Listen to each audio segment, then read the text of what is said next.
الله وحده والصلاة والسلام على من لا نبي بعده أما بعد فأعوذ بالله من الشيطان الرجيم بسم الله الرحمن الرحيم شهر رمضان الذي أنزل فيه القرآن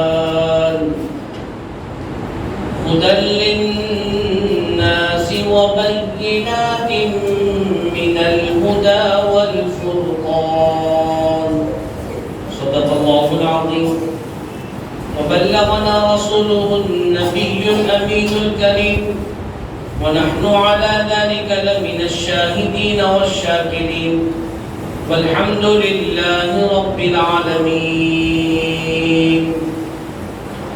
السلام علیکم ورحمۃ اللہ تعالی وبرکاتہ۔ شہنشین میں تشریف فرما حضرت مولانا حافظ وقاری سید فرید الدین قادری صاحب قبلہ، مولانا حافظ وقاری محمد مصطفیٰ صاحب صوفیانی حفظہ اللہ تعالی دامت برکاتہم، دیگر معزز بزرگان دین، نوجوانان اسلام اور عزیز بچوں، آئیے سب سے پہلے ہمارا مل کر عقیدت اور محبت کے ساتھ بارگاہ رسالت میں آپ صلی اللہ علیہ وسلم نے ہدیہ درود پاک اور نذرانہ پیش کریں۔ پڑھیں اللہم صلی علی سیدنا شفیعنا حبیبنا و طبیبنا و مولانا محمد وبارک وسلم صلو علیہ صلاۃ و سلاما علیک یا سیدی یا حبیبی یا رسول اللہ صلی اللہ تعالی علیہ وسلم۔ اس سے پہلے کہ میں خطبہ مسنونہ کے تعلق سے کچھ باتیں آپ حضرات کے سامنے عرض کروں، گزارش کرتا ہوں اس سارے بیٹھے ہوئے نوجوانوں سے کہ آپ لوگوں کی نگارے کا انتظام یہاں پر کیا گیا ہے، یہاں بیچ میں تشریف ڈالیں تو مشکور تفادی ہے، میں روبرو یار ہوں، بس مشکل قلم ہے۔ تو اور ایک عاشق رسول نے کہا کہ سنی کے جتنا قریب ہوگا مدینے میں ڈھونڈو تو وہی خدا کا حبیب ہوگا۔ لہذا آپ ادھر امام صاحب آپ ادھر اسلام کا کریں، تو کرسی میں جب تک بیٹھ جاتا ہے اس کے پاس کوالٹی ہوتی ہے خوش عقیدہ ہوگا۔ جو خوش عقیدہ ہے حقیقت میں وہی دنیا و آخرت کی کامیابی پانے والا۔ لہذا اتنے سارے لوگ الحمدللہ تعالیٰ یہاں پر جمع ہیں اور آپ حضرات سے کچھ باتیں عرض کرنے کا مجھے موقع اور سعادت نصیب ہوا، تو لہٰذا کوشش کروں گا کہ ان لمحات کو میں اپنی نجات و مغفرت کا ذریعہ بناؤں، اور جو اللہ پاک مجھے توفیق دے میں دعا کرتا ہوں اللہ تعالیٰ سے کہ وہ میری مدد فرمائیں اور اللہ پاک میری زبان پر کلمۃ الحق جاری فرمائیں۔ آج کی ہماری یہاں پر موجودگی اور ہماری اس محفل پاک میں شرکت کا مقصد، جیسا کہ مولانا مصطفیٰ صاحب نے فرمایا، آپ صاحب نے، کہ مسجد حاضہ میں نوجوانوں کی طرف سے کمیٹی متعین کی گئی ہے، غلامان مصطفیٰ و فدائے صحابہ و اہل بیت کمیٹی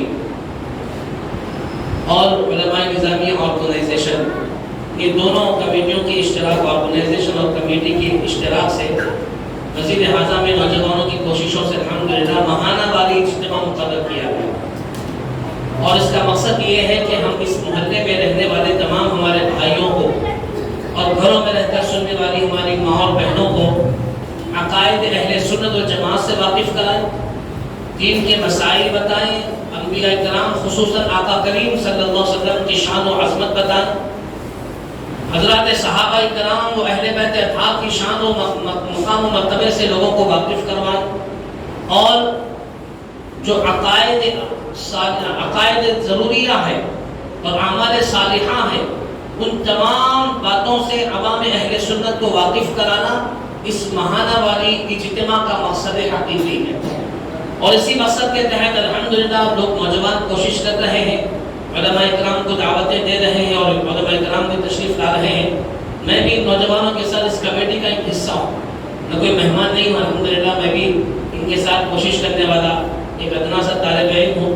ہمارے حافظ صاحب کی کوششیں ہیں، لہٰذا آپ تمام حضرات جو بڑے بزرگ حضرات یہاں پر بیٹھے ہیں، آپ لوگوں کو سلامت با کرامت رکھے، اللہ آپ لوگوں کا سایہ اس محلے پر دائر سلامت بھی حساب رکھے، کیونکہ آپ لوگوں کی سرپرستی، آپ کی کوشش اور آپ لوگوں کا یہاں پر جمع ہو کر بیٹھنا یہ نوجوانوں کے لیے ہمت افزائی. آج کے اس پرفتن دور میں 2022 میں ہم زندگی گزار رہے ہیں. آپ دیکھ رہے ہیں کہ تمام دشمنان اسلام یہود و نصارہ ہو یا غیر مسلمین کے جانب سے سازشیں کرنے والی جماعتیں ہوں، ان تمام لوگوں کا ایک منصوبہ ہے. وہ منصوبہ یہ ہے کہ آج کے زمانے کے نوجوانوں کے دلوں سے عشق مصطفیٰ کو ختم کر دیا جائے. آج کے زمانے کے نوجوانوں کے دلوں سے روح مصطفیٰ کو ختم کر دیا جائے. آج کے نوجوانوں کے دلوں سے اسلام کی شان و عظمت کو ختم کر دیا جائے، سنتوں کو نکال دیا جائے اور فیشن کو ان کے دلوں میں داخل کر دیا جائے. بڑوں کی تعظیم و تقریب کو ختم کر دیا جائے اور فیشن کو ان کی زندگیوں میں شامل کر دیا جائے. نوجوان ہماری نسل کو آج دشمنان اسلام بڑے پیمانے پر ٹارگٹ بنائے ہوئے ہیں. ہماری بچیاں ہوں یا ہمارے نوجوان بچے ہوں، ان کو نئے نئے انداز سے نئے طریقوں سے اپنے جال میں پھنسانے کی کوشش کی جا رہی ہے. فیشن کے نام پر، آزادی کے نام پر، ایجوکیشن کے نام پر، دنیا کی ترقی کے نام پر، مال و دولت جمع کرنے کے نام پر، اچھے جاب حاصل کرنے کی لالچ کے نام پر الگ الگ انداز سے ان کو لالچی بنایا جا رہا ہے. کہیں پر نوجوانوں کو بے نمازی بنایا جا رہا ہے، کہیں پر نوجوانوں کو داڑھی رکھنے سے روکا جا رہا ہے، کہیں پر ہماری بچیوں کو برقع پہننے سے روکا جا رہا ہے، کہیں پر ہمارے بچوں کو بے پردہ کرنے کی کوشش کی جا رہی ہے، کہیں پر ہمارے نوجوان بچے بچیوں کو غیر مسلموں کے رسم و رواج سے انسیت کرانے کی کوششیں کی جا رہی ہے. اور ایسا ماحول بنایا جا رہا ہے کہ ہمارے نوجوان بچے بچیوں کے دلوں سے اسلام کے احکامات اور آقا کریم کے طریقوں کو چھوڑ کر غیروں کے طریقوں کو اختیار کر لیا جائے، ویسا ماحول کریٹ کیا جا رہا. تو ایسے پرفتن دور میں ہمارے بڑے بزرگ حضرات لوگوں کی سرپرستی، ان کی توجہ، ان کی ایسے محافل میں شرکت کرنا، اپنا وقت دینا، یہاں پر بیٹھ کر علماء کی باتیں سننا، نوجوانوں کی محنتوں کو اپریشیٹ کرنا، ان کی ہمت افزائی کرنا، یقیناً یہ ان بڑے بزرگوں کا کام ہے جن کے دلوں میں امت مسلمہ کا درد ہوتا. میں آپ لوگوں کو سلام کرتا ہوں اور آپ کا شکریہ ادا کرتا ہوں کہ بڑے بزرگ لوگ یہاں پر موجود ہیں. الحمدللہ جس محفل میں بڑے بزرگ لوگ موجود ہوتے ہیں وہ محفل کی کامیابی کی سب سے بڑی دلیل ہوتی ہے. اور ہمارے بڑے بزرگ لوگ کے تعلق سے آقا کریم صلی اللہ علیہ وسلم نے ارشاد فرمایا البرکۃ مع اکابرکم، کہ برکت تمہارے بڑوں کے ساتھ ہے. اولاد اگر ہے تو ان کی برکت ان کے ماں باپ کے ساتھ ہے، ماں باپ اگر ہے تو ان کی برکت ان کے بڑوں کے ساتھ ہے. اگر محلے کے بچے ہیں تو ان کی برکت ان کے محلے کے بڑے بزرگوں کے ساتھ ہے. ہمارے محلے کے بڑے بزرگ حضرات بھی ہمارے سرپرست ہیں، ہمارے اپنے ہیں، ہمارے رہبر و رہنما ہیں. وہ ہمارے پڑوسی ہونے کے ناطے صحابہ اکرام رضوان اللہ تعالی علیہ مجمعین فرماتے ہیں کہ پیارے آقا کریم صلی اللہ علیہ وسلم نے پڑوسیوں کے اتنے حقوق بیان کیے کہ ہمیں یہ محسوس ہونے لگا کہ شاید وراثت میں بھی پڑوسیوں کا حصہ ملنا شروع ہو گیا. اتنے پڑوسیوں کے حقوق ہیں. تو یہ بڑے بزرگ حضرات الحمدللہ یہاں پر موجود ہے تو ہمارے لیے باعث فخر ہے، باعث افتخار ہے اور باعث شرف ہے کہ ان کی موجودگی میں الحمدللہ یہ ماہانہ والی اجتماع چل رہا ہے اور انشاءاللہ المستعان یہ سلسلہ چلتا رہے گا. نوجوانوں سے میری گزارش ہے کہ کبھی بھی اپنی ہمت کو ٹوٹنے مت دینا، ہمیشہ ہمت بنائے رکھو. دو لوگ اگر ہوں تو بھی کوئی پرواہ کی بات ہے، وہی دو لوگوں میں ہم ویسے ہی بیان کریں گے، وہی انداز سے کام کریں گے جیسا 200 لوگوں میں کیا جاتا ہے. ہمیں لوگوں کی تعداد سے کوئی لینا نہیں. اتنے سارے لوگ یہاں پر موجود ہیں، یہی ہمارے لیے کامیابی و کامیابی کی نشانی ہے. اور نوجوانوں یاد رکھو تو آپ لوگوں کی یہ محنت انشاءاللہ تعالی، یہ آپ لوگوں کی محنت حقیقی طور پر آپ کو مرنے کے بعد قبر میں نظر آئے گی انشاءاللہ. آپ لوگوں کی یہ محنت رائے گا جانے والی نہیں ہے. جب روح نکالنے والا فرشتہ آئے گا تو وہ کہے گا کہ تو میرے اللہ کے محبوب کی محفل ہر مہینے سجانے کے لیے کوشش کرتا ہے، اللہ نے مجھے روح نکالنے پر معمور کیا ہے کیونکہ تو اللہ کے محبوب کی محفل سجاتا تھا. نہ اس نبی مکرم کے صدقے میں تیرے جسم سے آسانی سے روح نکلا انشاءاللہ تعالی. یہی وہ فرشتہ ہوگا جو قبر میں منکر نکیر کہیں گے کہ ہم تجھ سے آسانی کے ساتھ امتحان لیں گے کیونکہ تو ہر مہینہ مصطفیٰ جان رحمت کی محفل سجایا کرتا تھا، مصطفیٰ کے دین کی بقا اور اس کی شان اور تبلیغ کے لیے تو محفل سجایا کرتا تھا۔ لہذا تجھے قبر کا عذاب نہیں ہوگا، اس قبر میں ہم لیٹیں گے انشاءاللہ اللہ کے نبی کے پاک صلی اللہ علیہ وسلم کے نام مبارک کے صدقے میں، اس ماہانہ والی ہفتہ و ماہانہ والی اجتماع کی انعقاد میں شرکت کرنے کی صدقے میں اللہ سبحانہ و تعالیٰ وہ قبر ہم سے کہے گی کہ اے آنے والے تیرا آنا مبارک ہو، زمین پر جتنے لوگ چلتے تھے تو مجھے سب سے زیادہ پسندیدہ تو انشاءاللہ تعالیٰ۔ میرے نوجوانوں، اس کو بڑے دل جمعی کے ساتھ اخلاص کے ساتھ ہے، یہ کسی کے دکھاوے کے لیے نہیں ہے، کسی کی واہواہی کے لیے نہیں ہے، بلکہ ہمارا مقصد صرف یہ ہے کہ میرے چھوٹے عمل سے میرا مولا مجھ سے راضی ہو جائے۔ لہذا آپ میرے بزرگوں اور نوجوانوں آئیے، آج کے ماہانہ والی اجتماع کا عنوان جو ہمارے نوجوانوں نے متعین کیا ہے وہ ہے استقبال ماہ رمضان و ولادت پیران پیر غوث اعظم دستگیر رضی اللہ عنہ۔ دو باتیں ہیں، ایک تو ہے ماہ رمضان کریم کی آمد ہے اور اس کے استقبال کے لیے ظاہر سی بات ہے جب کوئی خاص مہمان ہمارے پاس آتا ہے تو ہم اس کے استقبال کی تیاری کرتے ہیں، ہے نا؟ جو جتنا ہمارا خاص مہمان ہوتا ہے، جتنا وی آئی پی وہ مہمان ہوگا، ہم اس کے لیے اتنا اہتمام کریں گے، اتنی اچھی جگہ صاف ستھری رکھیں گے، اس کے استقبال کی تیاری کریں گے، اس کے رہنے کا، کھانے کا، پینے کا، گھومنے کا، تمام تر آسائش و آرام کا ہم اسباب مہیا کرنے کی کوشش کریں گے، اور کوشش یہ ہوگی کہ آنے والا مہمان ہمارے استقبال سے خوش ہو جائے، ہے نا؟ مہمان کرے گا کیا؟ جب مہمان آئے گا اور آ کر کے خوش ہوگا تو اللہ سے دعا کرے گا۔ آقا کریم صلی اللہ علیہ وسلم نے فرمایا کہ اللہ تعالیٰ مہمان کی دعا کو رد نہیں فرماتا، مہمان جو آتا ہے وہ باعث رحمت بن کر آتا ہے، اور مہمان جو دعا کرتا ہے اللہ پاک ڈائریکٹ اس کی دعا کو قبول فرماتا ہے۔ تو مہمان کی فضیلت ہے یہ۔ اب ہم اس کی دعا لینے کے لیے، اس کو راضی و خوش کرنے کے لیے اس کا اہتمام کرتے ہیں، تو یہ انسانوں کی بات ہو گئی۔ اب اسی کو مثال بنا کر آپ اپنے ذہن میں تصور میں ماہ رمضان کو لائے۔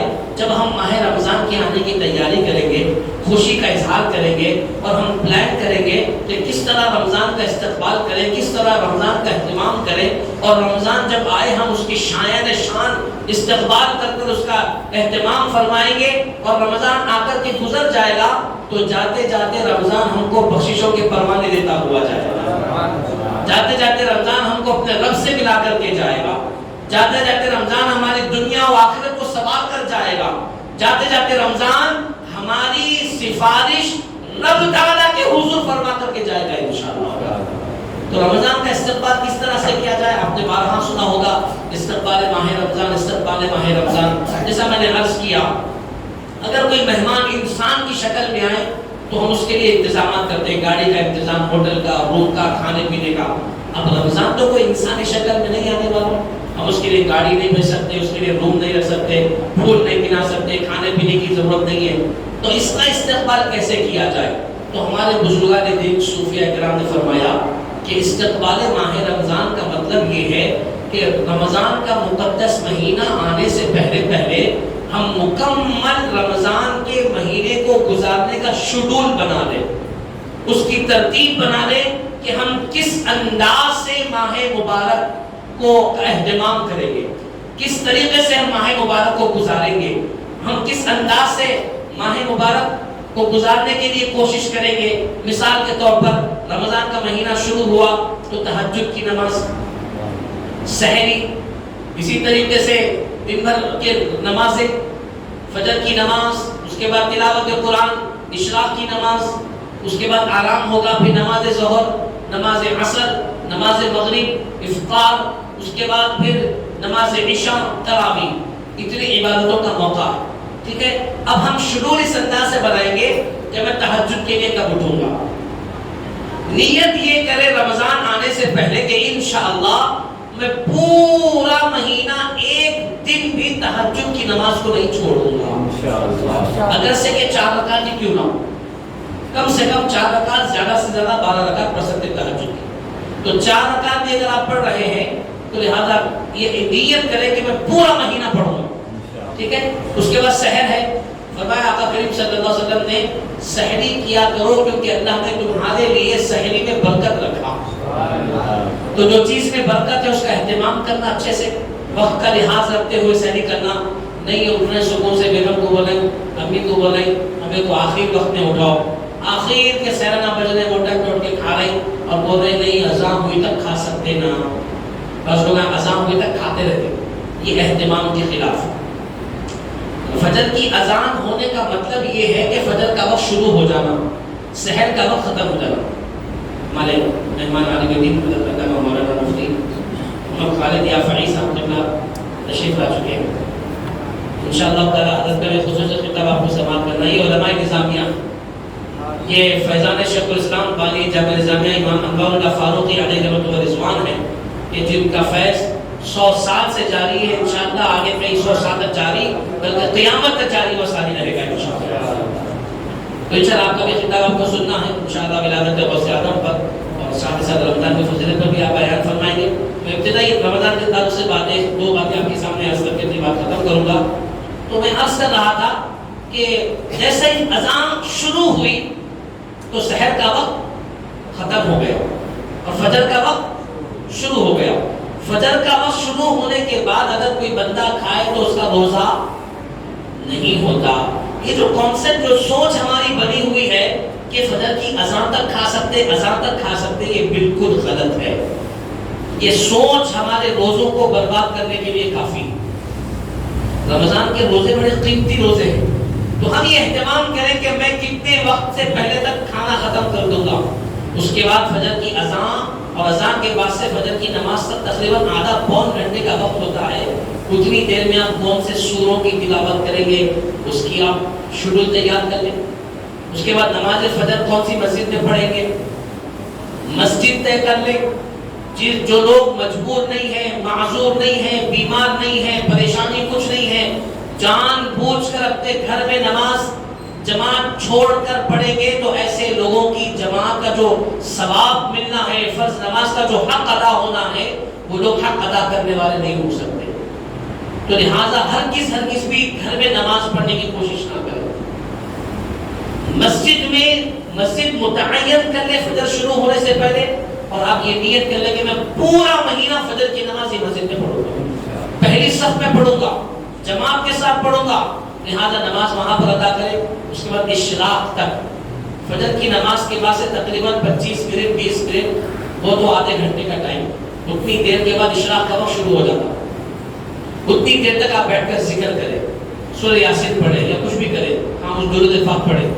جیسے اشراق کا وقت شروع ہوا 2 رکعت کر کے 4 رکعت نماز اشراق کے پڑھنا ہے. پیارے آقا کریم صلی اللہ علیہ وسلم ارشاد فرماتے ہیں کہ جو کوئی اشراق کی نماز پڑھتا ہے اللہ تعالیٰ اسے مقبول حج اور عمرے کا ثواب عطا فرماتا ہے. اشراق کی نماز, بھائی عمرہ کرنا معمولی بات ہے, حج کرنا آسان ہے. آج کے زمانے میں حج کرنے کا سے 3.5-4 لاکھ روپے ہونا ہے. عمرہ جانے کے بعد سے 1,20,000 1.5 لاکھ روپے کا خرچہ ہے. لیکن قربان جائے رحمت للعالمین صلی اللہ علیہ وسلم, کیسے انعامات سے ہم کو نواز دیا. اللہ کے رسول صلی اللہ علیہ وسلم نے فرمایا کہ تم مقبول کا مطلب کیا ہے معلوم, جو قبول کیا جا چکا, جو اللہ کی بارگاہ میں قابل قبول ہے, قبولیت کا درجہ جس کو مل گیا, اللہ پاک ویسے حج اور عمرے کا ثواب عطا فرمائے گا. کس کو؟ اشراق کی نماز پڑھنے والوں کو. لہذا اشراق کی نماز پڑھیں, اس کے بعد پھر آرام کریں. مشکل سونا ہے سو جائے, کیونکہ ہمارے پاس رات بھر جگنے کا معمول ہے. تو لہٰذا فجر کے بعد آرام کریں ظہر تک, جب تک بھی آپ کے پاس وقت ہو. لیکن ظہر کی نماز مسجد طے فرما لیں کہ کون سی مسجد میں ظہر پڑھنا. آپ نوکری کرتے ہیں, کالج جاتے ہیں, مصروفیت ہے, دکانداری ہے, تو آپ طے کر لیں کہ میرے کاروبار کے حساب سے کون سی مسجد قریب ہوتی ہے, وہاں پر جا کر آپ ظہر کی نماز پڑھیں گے. وہ طے فرما لیں. تو فجر کی نماز طے کرنا یہ استقبال ماہ رمضان. فجر کے بعد اشراق تک ذکر کرنا, نماز اشراق پڑھ کے آرام کرنا, یہ استقبال ماہ رمضان ہے. استقبال ماہ رمضان کا مطلب یہ نہیں کہ اسٹیشن جائیں گے اور کھڑے رہیں گے کہ رمضان آئے گا تو ہم استقبال کریں گے, یا پھر ایئرپورٹ جا کر کے کسی کا استقبال کریں گے. نہیں, استقبال ماہ رمضان کا مطلب یہ ہے کہ مکمل ماہ مبارک کو پورے اہتمام کے ساتھ گزارنے کا شیڈول بنانا, اس کو کہتے ہیں استقبال ماہ رمضان. لہٰذا ظہر کی نماز، اس کے بعد سنت مکمل، نماز ظہر کے بعد سے عصر کی جو بھی مصروفیت آپ کی رکھیں، عصر کی نماز کے بعد سے افطار کا وقت، یہ بڑا قیمتی وقت ہے۔ افطار کی تیاری کرنا اور افطار کے لیے بیٹھنا، اور خاص کر افطار کے دستر پر افطار سے پہلے دعا کرنا، بزرگوں نے فرمایا کہ افطار کے وقت قبولیت دعا رفتار میں رہتی ہے، جتنی دعا کریں گے اتنی رفتار سے دعا کی قبول ہو جاتی۔ اب یہ رفتار سے دعا قبول ہونے کا وقت ہے، ویسے وقت میں ہم کیا کرتے؟ دہی بڑے، حدیث، وہ دال، وہ چنے، وہ پھل، وہ فروٹ، ہم تو کرتے کرتے ہماری گھر کی خواتین کو بھی مصروف کر دیتے ہیں۔ ہم بھی روزے دار ہیں، ہمارے کو بھی رحمتیں لوٹنا ہے، ہماری ماؤں بہنوں کو بھی رحمتیں لوٹنا ہے، ہماری گھر کی خواتین کو بھی دعائیں کرنا ہے، ان کی بھی حاجتیں ہیں، ان کو بھی ثواب ہونا ہے۔ تو لہٰذا ہم کیا کرتے؟ 4 بجے 3 بجے سے ہماری گھر کی خواتین پکوان میں لگی رہتی ہیں بیچاری، کب تک؟ سیرانہ ہوتے رہے تک بھی پکاتے کرتے رہتے بیچارے پورا مہینہ۔ تو ہم ایسا نہ کریں، ہم اپنے گھر کی خواتین کو بولے کہ بھائی افطار میں کوئی ترن ورن کا انتظام نہیں، اگر کرنا ہی ہے تو عصر تک کر لیجئے، افطار سے آدھا گھنٹہ پہلے ہم دستر پر بیٹھ کر اللہ سے دعائیں مانگیں، اپنے بچوں کو بٹھائیں، گھر کی ساری خواتین کو بٹھائیں اور خوب گڑ کر دعا کریں۔ آج دنیا میں کون پریشان نہیں ہے؟ یہ مہینہ ہماری پریشانیوں کو دور کرنے کے لیے آ رہا ہے، یہ مہینہ اللہ سے بھیک منگوانے کے لیے آ رہا ہے، دعائیں کرنے کا مہینہ ہے، اللہ سے دامنوں کو بھر لینے کا مہینہ ہے، اللہ کی رحمتوں کے حصول کا مہینہ ہے ماہ رمضان المبارک۔ لہذا اس کا ہم اہتمام کریں، اور اس میں ہم افطار کا اہتمام کریں گے۔ نماز مغرب آ کر جا کر جماعت سے مسجد میں پڑھیں، افطار کرتے جا رہے ہیں، سیرن ہو گیا، آزانہ ہو گئے، اس کے بعد پھر نماز کو لے جا رہے ہیں، نہیں، مختصر کھائیں، جماعت کے ساتھ مغرب کی نماز پڑھیں، سنتیں ادا کریں، پھر آئیں، یا تو کھائیں یا تو پھر خاموش رہے یا کچھ کام رہے، لیکن اس کے بعد اصل وقت ہے نماز عشاء اور تراویح کا۔ تراویح کے تعلق سے 2 باتیں عرض ہوئی ہے کہ چاند، رمضان کا چاند نظر آنے سے لے کر عید کا چاند نظر آنے تک روزانہ 20 رکعت نماز تراویح پڑھنا سنت ہے۔ کتنے رکعت؟ پورا مہینہ چاند کا حساب ہے، رمضان کا چاند نظر آنے سے لے کر عید کا چاند نظر آنے تک۔ نہ وہ 5 پارے پڑھ لے کے 6 دن میں ختم کر لیا، نہ وہ 10 پارے پڑھ لے کے 3 دن میں ختم کر لیا، نہ 6 پارے پڑھ کے 5 دن میں ختم کر لیا، نہیں، پورا مہینہ پڑھنا۔ آپ ایک دہا پڑھ لیے، اس کے بعد بھائی کیا ہوا تراویح نہیں پڑھے؟ نہ میں نے قرآن سن لیا، میری تراویح ہو گئی۔ ایک قرآن سننا تراویح نہیں ہے، روزانہ 20 رکعت تراویح پڑھنا یہ تراویح ہے۔ تو لہٰذا یہ سمجھنا، جو لوگ ہمارے نوجوان سمجھتے ہیں کہ 10 پارے پڑھ لیے، 5 پارے پڑھ لیے، 6 پارے پڑھ لیے، یا ایک شبی شبینہ پڑھ لیے، یا 15 کر کے 2 دن میں تراویح قرآن مکمل سن لیے، اور ذہن میں یہ بٹھا لیے کہ بھائی میں مکمل تراویح پڑھ لیا، میری تراویح ہو گئی، اب میں تراویح نہیں بھی پڑھوں گا تو کوئی بات نہیں، کہ بالکل غلط ہے۔ پورا مہینہ 20 رکعت نماز تراویح پڑھنا۔ آپ 3 پارے پڑھو، 5 پارے سنو، یا 10 پارے سنو، یا سوا پارا سنو، جتنی سکت ہے اتنا قرآن سنو، لیکن روزانہ 20 رکعت نماز تراویح پڑھنا یہ سنت موقدہ۔ کیا ہے سنت؟ اگر چھوڑیں گے تو گناہ گار ہے۔ تراویح چھوڑنا گناہ ہے، یہ کوئی معمولی بات نہیں ہے کہ آسانی کے ساتھ تراویح چھوڑ دے۔ ہماری مسجد خالی ہے، شروع کے 4-5 دن میں مسجد فل ہے، بڑے شوق و جذبت کے ساتھ پڑھے، جیسے جیسے وقت گزرتا گیا اور ہم مسجد کو چھوڑتے جا رہے، لہذا یہ نیت کر لینا کہ میں انشاءاللہ فلاں مسجد میں نماز عشاء اور فلاں مسجد میں نماز تراویح پورا مہینہ پڑھوں گا، اس کو کہتے ہیں استقبال ماہ رمضان۔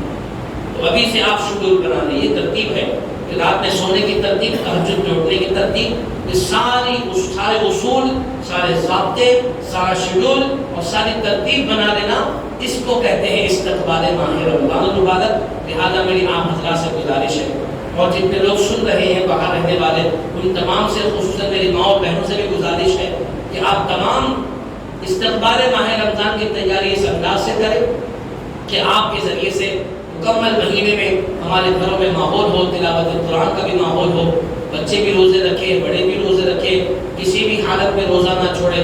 پیارے آقا کریم صلی اللہ علیہ وسلم نے ارشاد فرمایا، اگر کوئی رمضان کا روزہ چھوڑ دے اور اس کے بعد اس رمضان کے روزے کے بجائے سارا سال بھی روزہ رکھے گا، تو سارا سال سال روزہ رکھنے پر وہ ثواب نہیں ملنے والا جو رمضان کا ایک روزہ رکھنے پر رمضان میں ثواب ملنے والا ہوتا ہے۔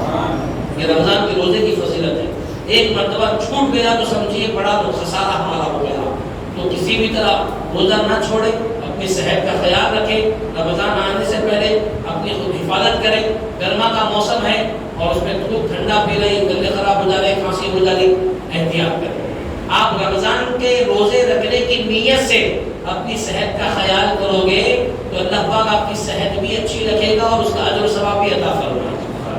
ہماری صحت بھی اچھی ہوگی، پھر نیکیاں بھی نیکیاں، لہٰذا دو فائدے ہیں۔ تو یہ ماہ مبارک جس میں ہم زندگی گزار رہے ہیں رمضان سے پہلے کا، جس کو شعبان کہتے ہیں، اس ماہ مبارک میں پیران پیر روشن ضمیر حضرت سیدنا شیخ عبد القادر جیلانی اور عالم دستگیر رضی اللہ عنہ کی ولادت باسعادت بھی ہوئی ہے، لہٰذا ان کے تعلق سے بھی ہمارے مفتی صاحب قبلہ اپنے بیان میں ذکر فرمائیں گے پیران پیر کا، لہٰذا تمام سے گزارش ہے مفتی صاحب کا خطاب بہت سماعت کریں۔ اللہ تعالیٰ سے دعا ہے کہ پروردگار عالم ہم گناہگاروں کی حاضری کو قبول فرما لے، لہٰذا اس اجتماع کو اپنی بارگاہ میں قبول فرما لے۔